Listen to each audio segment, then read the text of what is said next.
Hey, my friends, Pastor Chad here again. Hey, missed you last week. Back together again on our Important As devotional series. Jumping back to Matthew 5 and the Sermon on the Mount.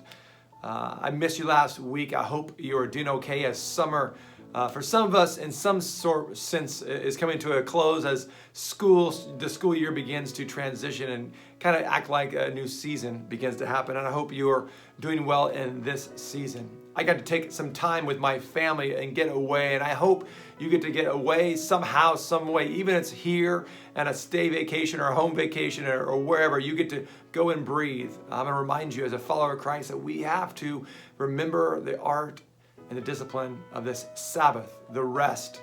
I know we are goers and we want to keep doing, and that's me as well, but sometimes we need to stop. So I'm going to give you permission today. Some way, some fashion, stop and breathe.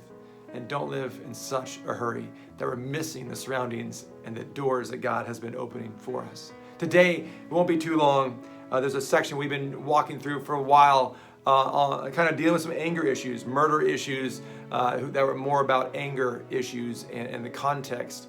Remember, we're walking through this Sermon on the Mount, beginning and speaking about not just getting new rules and regulations to follow, but that we've seen that Jesus is dealing with the heart, a condition of the heart, and trying to give us new lenses of this kingdom way of living.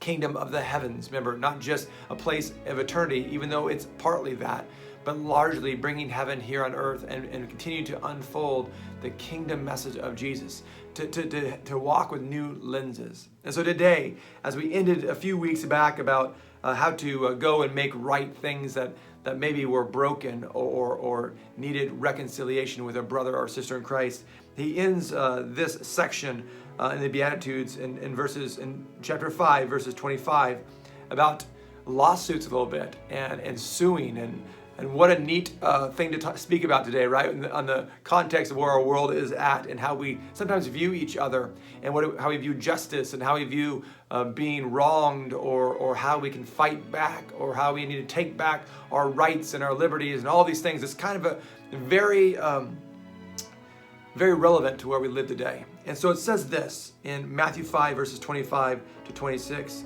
settle matters quickly with your adversaries who are taking you to court. Settle matters quickly with people who are hurting you and causing you pain and going against you and taking you to court. Do it while you are still with him or her on the way, and he may hand you over to the judge, and the judge may hand you over to the officer, and you may be thrown into prison.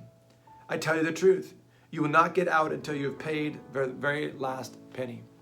I once heard a friend of mine say he was never going to do business with Christians. So I asked why. He says, because I'm a Christian and I was told that if I'm a Christian, I can never take them to court. Now, I'm not going to jump into the legalities of what Jesus is all saying and what the Pharisaical law was and what the law is now, what a Christian always should or shouldn't do. But I don't believe that Jesus is taking this portion, like all of this stuff he's taking and talking through and unfolding. I don't think it's all about you can or can't. I don't think that's the heart of the issue. I don't think it's just about you should never take someone to court or you should never have legality issues with somebody. I do believe it's speaking to the heart condition, to us as a follower of Christ, is beginning to want to transition our lenses again and again to remind us to see people differently, to do our best to live a life of reconciliation, to do our best to live a life of love. It doesn't mean we can never desire and never go after something that we want, or if we were wronged, to make that right. But it does mean how we do it matters. It's the whys behind a lot of our actions. Today, I don't want you to think through whether it's a lawsuit I can or can't be a part of. I want you to think through, how do I see people? Do I immediately see people and begin to put them into a category of whether they can be a friend, a foe, an enemy, or a defendant, or whatever it might be? Or do we begin to wear the kingdom lens and transition ourselves and ask ourselves, is this needed? Is there a way to reconcile this? Is there a way to reconcile this possibly where I don't become the beneficiary? That's hard. Maybe with your family member, a friend, maybe with your spouse. At times I know I get in trouble because I ask Vonnie to forgive me, and And she at times will do that. And other times I'm expecting a right back, well, I'm sorry too. And I don't always get it when I expect it. But I have to remind myself in the authenticity of me asking for forgiveness, I am doing my part to reconcile a wrong. I cannot expect somebody else to always do the same back to me, because then it has always strings attached. I think Jesus is speaking directly towards do whatever we can first to resolve the issue, to love, to wear Jesus' lens. It doesn't mean we can never try to make something right or ever go to court or ever have a lawsuit on something that's been wronged. But it's our actions on how and why and what we try first. How is your heart towards others? How is your heart towards others who have hurt you?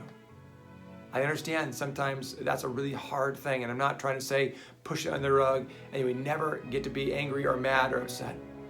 But I am saying to do our best to make it right when we can. My challenge today is take time, think through who around you, what relationships are broken or need reconciliation. Who have you not forgiven and hold maybe contentment or even bitterness towards? Is it something that's helping your walk? Is it helping the kingdom message go forward? Or is it something maybe, just maybe, you can allow Jesus to help you with that brokenness become whole again? Maybe you write those down and begin to pray for something. My wife said to my son last night when he had some frustrations with some friends, you know, one of the greatest ways to help get over those frustrations is begin to pray for your enemies. Sounds pretty biblical. Maybe we need to once again begin to pray for not just our enemies, but for those we struggle with, and allow God to give us new lenses, kingdom lenses. May you begin to be the very presence of the kingdom to others today. God bless you.